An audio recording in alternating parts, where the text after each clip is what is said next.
Somebody thought they had the greatest idea. You know what I mean? They're like, oh, wait a second. Wait till you hear this one. You know, Right. it's like, okay, so whatever. I think they start off in like 2010. It's like they're in 2010, but then they think they're time traveling into the past, but they actually go 3 million years or something goofy into the future where the things, it's pretty much just 2010, whatever this city is that's been traveled there, but nobody, like everybody kind of died because they, at the same time, they bring these dinosaurs from the Cretaceous period back because I think they explain it. It's so weird, but they explain it like we've screwed up back in the past that destroyed the evolution of man. So we got to pull these dinosaurs out, which we're calling the Noah's Ark project. We're gonna just like hang out with them for a bit. They'll be okay. They'll be on an island. You know what I mean? We'll be harmonious and whatnot. And then once everything's fixed and we got the timelines back in order, we're gonna transfer the dinosaurs back. It's gonna all work out. Don't worry about it and so on like that. But instead, because we brought the dinosaurs here with us to this town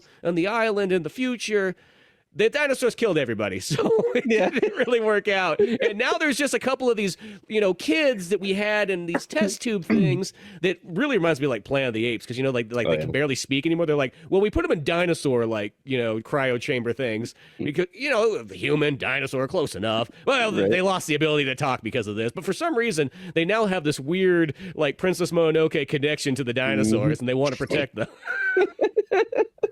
So here's all this weird. The story is one of those ones like it's not like it's uninteresting or anything like that. It's just like one of those ones. It's like there's a lot to take in, which I don't know. It reminds me like give this thing one more pass, and you probably could streamline this story just like you streamlined the gameplay. But instead, somebody felt like, you know what, we streamlined the gameplay so much, make that story as complicated as possible. Oh yeah. It is all kinds of wacky, man. Like because by the end of the game, it's like Dylan is talking to his future self, like in a hologram at one point.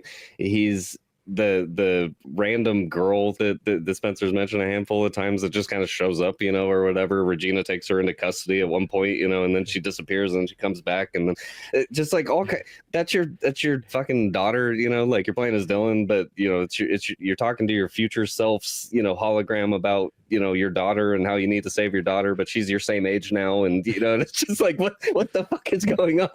Like I was so vastly confused by the end of all that.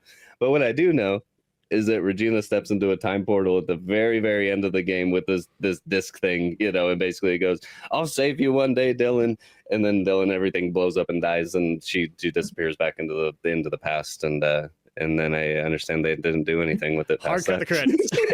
Like,